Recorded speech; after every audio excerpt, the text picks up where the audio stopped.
Hello everyone, welcome to our YouTube channel. और आज के लेक्चर में हम पढ़ रहे हैं section 292 of CrPC. So previous lecture में हमने कौन सा सेक्शन कवर किया था? 291 ऑफ सीआरपीसी। आज के लेक्चर में हम कवर कर रहे हैं 292 of CrPC. So 292 of CrPC में evidences of the officers of the mint. Mint क्या है ना? प्रीवियस लेक्चर में क्या था? हमने मेडिकल एविडेंसेस के बारे में पढ़ा था, मेडिकल विटनेस के बारे में पढ़ा। और ये जो सेक्शन है 292, ये डील करता है उन सारे एविडेंसेस को जो रिलेटेड है ऑफिसर्स ऑफ द मिंट। ठीक है, मिंट के जो ऑफिसर है, मिंट वो जगह जो मैंने बताई, वो प्लेस है, वो प्लेस है जहाँ पे आपकी करेंसी बन रही है, करेंसी छप रही है, करेंसी प्रोड्यूस होती है। ठीक है, सो जहाँ पे करेंसी प्रोड्यूस हो रही है वहाँ पे जो भी ऑफिसर्स हैं, अगर हम उनसे कोई एविडेंसेस लेते हैं या उन्होंने हमारी हेल्प करी है बीइंग अ विटनेस, या फिर उन्होंने कोई स्टेटमेंट दिया है, कोई रिपोर्ट सबमिट करी है जो कि एज एविडेंस हम कोर्ट में सबमिट कर रहे हैं, तो वो इस सेक्शन के अंदर आएगा, इस सेक्शन के अंदर डील होगा। Of course along with Indian evidence act उसके भी कई सारे सेक्शंस लगेंगे, बट इंडियन एविडेंस एक्ट के अलावा section 292 of CrPC is important, जो कि डील करता है उन सारे एविडेंसेस से जो रिलेटेड है ऑफिसर्स ऑफ द मिंट। ठीक है, मिंट के ऑफिसर्स से रिलेटेड है। तो लेक्चर शुरू करेंगे। आज के लेक्चर में हम सिर्फ और सिर्फ सेक्शन 292 ही कवर कर रहे हैं। नेक्स्ट लेक्चर में सेक्शन 293 हम कवर करेंगे। ये तीन सेक्शंस बहुत ज़्यादा इंपॉर्टेंट है, 291, 292 एंड 293 ऑफ सीआरपीसी। ठीक है, सो लेक्चर शुरू करने से पहले वही रिमाइंडर जो मैं हमेशा देती हूँ, app, Telegram, Instagram, WhatsApp support. तो ये सारे के सारे लिंक्स आपको डिस्क्रिप्शन में मिल जाएंगे। अगर आप हमसे कनेक्ट करना चाहते हैं, कॉन्टैक्ट करना चाहते हैं, सो इन सारे सोशल मीडियाज़ पे हमें कॉन्टैक्ट कर सकते हैं। ओके, सो जो भी हम यूट्यूब में पढ़ते हैं वो ऑफ कोर्स टेलीग्राम में आपको मिल जाएगा। एप्लीकेशन जो है हमारी ऑफिशियल एप्लीकेशन, पहली एप्लीकेशन जो फॉरेंसिक साइंस के लिए है। सो जो भी बच्चे प्रिपरेशन कर रहे हैं एंट्रेंस एग्जामिनेशन के लिए, कॉम्पिटिटिव एग्जाम जिसमें फॉरेंसिक्स है, सो उनके लिए ये ऐप बहुत ही ज़्यादा इंपॉर्टेंट एंड बेनिफिशियल है। ठीक है, सारे लिंक्स डिस्क्रिप्शन में है। सो अब हम हमारा लेक्चर शुरू करते हैं। तो जैसे कि मैंने बोला मिंट, तो ये थोड़ी सी जनरल इन्फॉर्मेशन हम देख लेते हैं मिंट से रिलेटेड। सो जो मिंट है, जहाँ पे करेंसी प्रोड्यूस हो रही है, वो दो ऑर्गेनाइजेशन समझो है, तो सेंट्रल गवर्नमेंट के अंदर ही है ना। स्टेट गवर्नमेंट का इसमें कोई भी रोल नहीं है, सिर्फ और सिर्फ सेंट्रल गवर्नमेंट का रोल है। सो सेंट्रल गवर्नमेंट की दो एजेंसीज आप ये समझो, पहली तो Bharatiya Reserve Bank Note Mudran private limited आप कह सकते हो, या PL, I am not so sure about PL, but BRBNMPL is like abbreviated as Bharatiya Reserve Bank Note Mudran. So ये आपकी एक सेक्शन ये हो गया। ठीक है, दूसरा सेक्शन है SPMICL। सो SPMICL क्या है? सिक्योरिटी प्रिंटिंग, यहाँ पे फुल फॉर्म मैंने ऐड किया है, Security Printing and Mint Cooperation of India. तो ये दो ऐसी ऑर्गेनाइजेशंस हैं जो मिंट प्रिंटिंग या फिर करेंसी प्रिंटिंग में इन्वॉल्व है। एक है SPMICL, दूसरे BRBNMPL। ठीक है, फर्स्ट है Bharatiya Reserve Bank Note Mudran, then Security Printing and Mint Cooperation of India. So total कहाँ पे हमारा नोट है, जो करेंसी नोट्स है, वो कहाँ छपते हैं? नासिक में एंड देवास में, जो कि SPMICL के अंडर में है। फिर इसके अलावा है मैसूर और शालबोनी। सो मैसूर एंड शालबोनी जो है वो किसके अंदर है? भारतीय रिजर्व बैंक नोट मुद्रण के अंदर है। एंड नासिक एंड देवास की जो मिंट प्रिंटिंग ऑर्गेनाइजेशन हम कह सकते हैं, वो security Printing and note cooperation India के अंदर है। सो ये दो इंपॉर्टेंट चीज़ें हैं। इसके अलावा जो कॉइन्स बनते हैं, ये तो हमने करेंसी नोट्स की बात करी, हमारे यहाँ पे कॉइन्स भी है ना, आपने देखे होंगे 5 के कॉइन्स है, 1, 2, अभी तो 10 रुपीज़ का भी कॉइन आ गया है। सो ये जो कॉइन्स है वो कहाँ पे बनते हैं? ये कॉइन मिंट कहाँ है? सो कॉइन मिंट भी कौन ओन करता है? SPMICL, that is Security Printing and Mint Cooperation of India. जो भी हमारी कॉइन्स बनती है वो इन्हीं के अंडर में बनती है, मतलब ये ओन करते हैं। 4 सेंटर्स हैं, 4 मिंट्स हैं, सेंटर्स नहीं कहने चाहिए, 4 मिंट्स हैं। पहली मिंट, इट्स नॉट पहली दूसरी, बट 4 मिंट कहाँ है? मुंबई में है, हैदराबाद, कोलकाता एंड नोएडा। सो नोएडा, कोलकाता, हैदराबाद और मुंबई में हमारी कॉइन मिंट क्या कहना चाहिए, कॉइन मिंटिंग कोऑपरेशन है, मतलब जहाँ पे कॉइन मिंट हो रही है, वो सेंटर्स जहाँ पे कॉइन मिंट हो रहे हैं, सो वो हमारे मुंबई, हैदराबाद, कोलकाता एंड नोएडा में है। इसके अलावा हमने नोट प्रिंटिंग का देखा था, नासिक, देवास, मैसूर एंड शालबोनी। सो ये सेंटर्स है, यहाँ पे हमारे इंस्टीट्यूशन है जो मिंट्स है, यहाँ पे मिंट्स है जो कि करेंसी नोट्स प्रिंट करते हैं या बनाते हैं। अब हम आ जा रहे हैं हमारे सेक्शन पे, section 292 of CRPC, criminal procedure code का सेक्शन 292, जो कि डील करता है evidences of officer of the mint. अब ये जो मिंट है, यहाँ पे कई सारे ऑफिसर्स भी होंगे, ठीक है, यहाँ पे कई सारे ऑफिसर्स भी होंगे। तो हम ये देख लेते हैं कि ये जो हमारा सेक्शन है ये हमें क्या इंफॉर्मेशन दे रहा है या क्या कहना चाहता है। सो यहाँ पे स्टेटमेंट है, पहली स्टेटमेंट ये है, एनी डॉक्यूमेंट। देखो पहली इंपॉर्टेंट वर्ड है डॉक्यूमेंट, सो मैं अंडरलाइन करते हुए चलती हूँ, उसको बॉक्स में बनाते हुए चलूंगी। सो ये इंपॉर्टेंट वर्ड्स है आपकी, कोई भी डॉक्यूमेंट जो कि रिपोर्ट है under the hand of any such. देखो कोई भी डॉक्यूमेंट जो क्या है, रिपोर्ट है, और ये रिपोर्ट किन के अंडर है या किन के हाथों के अंडर है, किन के अंडर है। अब यहाँ पे ध्यान से पढ़ना है हमें, वो सारे डॉक्यूमेंट जो हमें इन ऑफिसर्स ने दिए। कौन? Officer of any mint. जो अभी हमने जितनी भी मिंट्स देखी ना, ये सारी मिंट्स का कोई भी ऑफिसर, इन सारी मिंट्स का कोई भी ऑफिसर, ठीक है, officer of any mint, of any note printing press, कोई भी नोट प्रिंटिंग प्रेस का कोई भी ऑफिसर, ये पहला इंसान हो गया। और एनी सिक्योरिटी प्रिंटिंग प्रेस, देखो नोट प्रिंटिंग प्रेस का या सिक्योरिटी प्रिंटिंग प्रेस का, नोट भी बनते हैं, सिक्योरिटी प्रिंटिंग भी बनती है। इसके अलावा जो इंपॉर्टेंट स्टैम्प पेपर्स हैं, स्टैम्प्स हैं, ये सारे के सारे हमारे मिंट्स में ही बनते हैं। तो वो ऑफिसर जो कि नोट प्रिंटिंग प्रेस का है या फिर सिक्योरिटी प्रिंटिंग प्रेस का है, कोई भी officer, which includes officer of the controller, या तो वो ऑफिसर कंट्रोलर है ऑफ द स्टैम्प और स्टेशनरी, वो कंट्रोलर हो सकता है स्टैम्प्स एंड स्टेशनरी का। मैंने यही बताया कि जो मिंट्स है, जो अगर या तो वो नोट प्रिंटिंग मिंट है या सिक्योरिटी प्रिंटिंग मिंट है, जहाँ पे स्टैम्प्स भी बनते हैं, जहाँ पे स्टेशनरी भी बनती है, जो हमारी इंडियन करेंसी की स्टेशनरीज है वो भी इन्हीं मिंट्स में बनती है।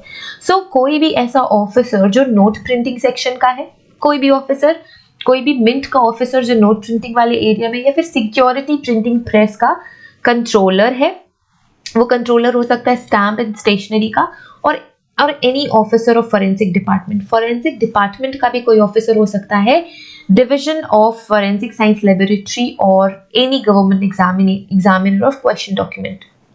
ठीक है, पहला तो मिंट प्रिंटिंग प्रेस का कोई भी ऑफिसर हो गया, दूसरा सिक्योरिटी प्रिंटिंग प्रेस का ऑफिसर हो गया, सिक्योरिटी प्रिंटिंग जो स्टैम्प्स एंड स्टेशनरी हो रही, वहाँ की कलेक्टर्स, वहाँ की कंट्रोलर हो सकते हैं, सॉरी, वहाँ के कंट्रोलर, ये सारे ऑफिसर्स अगर वो कोई डॉक्यूमेंट देते हैं, कोई रिपोर्ट देते हैं, या फिर जो कि फॉरेंसिक डिपार्टमेंट का कोई ऑफिसर है, फॉरेंसिक डिपार्टमेंट का मतलब division of forensic science laboratory का कोई ऑफिसर है, या फिर गवर्नमेंट एग्जामिनर है क्वेश्चन डॉक्यूमेंट का, government examiner of question document भी एक पोस्ट होती है। सो क्वेश्चन डॉक्यूमेंट सेक्शन का कोई गवर्नमेंट एग्जामिनर है, ठीक है, state examiner of question document. देखो यहाँ पे स्टेट एग्जामिनर भी इंक्लूड होते हैं।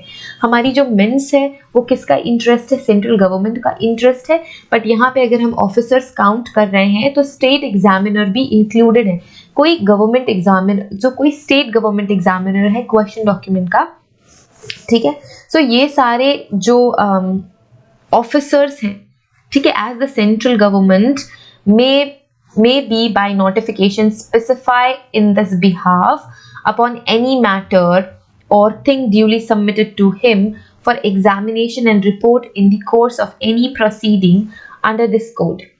देखो, सो चाहे वो स्टेट का गवर्नमेंट एग्जामिनर हो, सेंट्रल गवर्नमेंट एग्जामिनर हो, क्वेश्चन डॉक्यूमेंट का गवर्नमेंट एग्जामिनर हो, फॉरेंसिक डिपार्टमेंट में फॉरेंसिक साइंस लेबोरेटरी का कोई ऑफिसर हो, या फिर स्टैम्प्स एंड स्टेशनरी का कोई कंट्रोलर ऑफिसर हो, या फिर नोट प्रिंटिंग प्रेस का ऑफिसर हो, या सिक्योरिटी प्रिंटिंग प्रेस का ऑफिसर हो, अगर ये सारे कोई ना कोई डॉक्यूमेंट देते हैं, अगर ये कोई डॉक्यूमेंट देते हैं एज अ रिपोर्ट, जिससे कि हमारी सेंट्रल गवर्नमेंट एक्सेप्ट करती है, हमारी सेंट्रल गवर्नमेंट इसे एक्सेप्ट करती है बाय नोटिफिकेशन, या फिर स्पेसिफाई करती है इन दिस बिहाफ, इन सभी के बिहाफ में अगर कुछ स्पेसिफाई कर रही है अपॉन एनी मैटर, किसी भी मैटर में, ठीक है, upon any matter or thing duly submitted to him, examination and report of the course may be proceeding under this code. So ये जो कोड है, कौन सा कोड है? CRPC 292, ठीक है, 292 ऑफ CRPC, इस कोड के अंदर ये सारी चीजें कवर हो जाएंगी, ठीक है। This may be used as a evidence in any inquiry, trial, other proceedings under this codes, although such officers is not called as a witness. So ये सारे officers witness हम इन्हें नहीं कहेंगे, पर अगर इन्होंने कोई डॉक्यूमेंट दिया है एज अ रिपोर्ट तो हम उसे सेंट्रल गवर्नमेंट ने अगर उसकी परमिशन दी है, सेंट्रल गवर्नमेंट अगर परमिट करता है तो ये डॉक्यूमेंट, ये रिपोर्ट हम एज अ एविडेंस किसी भी इंक्वायरी, ट्रायल या किसी भी अदर प्रोसीडिंग्स जो कि हमारे इस कोड के अंदर पे आता है उसमें हम यूज कर सकते हैं, ठीक है। इतना क्लियर हो गया? वो डॉक्यूमेंट या रिपोर्ट सेंट्रल गवर्नमेंट अगर परमिट करती है तो हम as a evidence inquiry, trial या अदर प्रोसीडिंग्स में यूज कर सकते हैं, बट वो पर्सन, वो ऑफिसर हम उन्हें as a evidence, as a witness नहीं, उन्हें एज अ विटनेस हम उन्हें नहीं बुला रहे हैं, ठीक है, क्लियर। सो ये आपका है एज अ विटनेस। देखो कैसे, कौन कौन से ऐसे केसेस हो सकते हैं जिनमें हमें डॉक्यूमेंट या रिपोर्ट चाहिए रहेगी। सो कोई भी गड़बड़ अगर हुई है जिसमें करेंसी नोट्स इन्वॉल्व हैं या मिंट का कुछ प्रोसेस इन्वॉल्व है या फिर हमारी कॉइन्स इन्वॉल्व है, कोई काउंटरफीटिंग हुई है, करेंसी की काउंटरफीट हुई है या फिर नकली नोट पकड़े गए हैं या फिर कुछ गड़बड़ी हुई है उस मिंट में या फिर हमारे पूरे के पूरे इस प्रोडक्शन जो करेंसी प्रोडक्शन वाली चेन है उसमें कोई प्रॉब्लम हुई है, तो हम डॉक्यूमेंट इन रिपोर्ट ले सकते हैं, एज एविडेंस उसे यूज कर सकते हैं, ठीक है। सेकंड स्टेटमेंट, ये तो पहली स्टेटमेंट थी जो हमने अभी कवर करी। सेकंड स्टेटमेंट क्या कह रही है? द कोर्ट में इफ इट थिंक्स फिट, अगर कोर्ट को ऐसा लगता है और इसकी ज़रूरत है तो हम उन ऑफिसर्स को समन कर सकते हैं and examine any such officer as to the subject matter of this report. So अगर कोर्ट को ऐसा लगता है कि उन्हें ऐसा समझ में आता है कि हमें उन ऑफिसर्स को समन करना चाहिए to know the real facts, ठीक है। समन क्या है? मैंने पहले ही बताया, समन क्या है? It is a legal invitation. आपको एक लीगल इन्विटेशन मिलता है कि आइए, हमें आपसे बातें करनी है, हमसे क्वेश्चन आंसर करना है। सो जो कोर्ट को अगर ऐसा लगता है, हमारी ऑनरेबल कोर्ट को अगर ऐसा लगता है कि समन भेजना चाहिए उस ऑफिसर के पास, तो वो उस पर्सन को समन भेज सकते हैं, उस ऑफिसर को समन भेज सकते हैं रिपोर्ट के मैटर में बात करने के लिए। जो रिपोर्ट, जो डॉक्यूमेंट उन्होंने सबमिट किया है उस रिपोर्ट में डिस्कशन के लिए, एग्जामिनेशन के लिए हम उन ऑफिसर को समन सेंड करते हैं अगर कोर्ट को लगता है और अगर ये फिट बैठता है तो। Okay, provided that no such officer shall be summoned to produce any record on which the report is based। देखो, उस पर्सन को हम सब्जेक्ट मैटर के लिए बुला रहे हैं, सब्जेक्ट मैटर जो है, ठीक है, जो सब्जेक्ट मैटर है उससे रिलेटेड हमें एग्जामिनेशन करनी तो हम उसे बुला रहे हैं, बट हम उनसे ये नहीं पूछ सकते कि किस बेसिस पे आपने ये रिपोर्ट बनाई है, ठीक है, कि बेसिस क्या है रिपोर्ट की। आप ये पूछ सकते हो कि आप रिपोर्ट हमें समझा दो, आप क्या उनके पर्सपेक्टिव्स हम पूछ सकते हैं, बट हम ये नहीं पूछ सकते, कोई भी ऑफिसर ये नहीं ही बता सकता, summoned officer, to produce any records, कोई भी ऐसे रिकॉर्ड्स वो प्रोड्यूस नहीं कर सकते या बता सकते जिसके बेसिस पे वो रिपोर्ट बनाई गई है। कौन सी रिपोर्ट?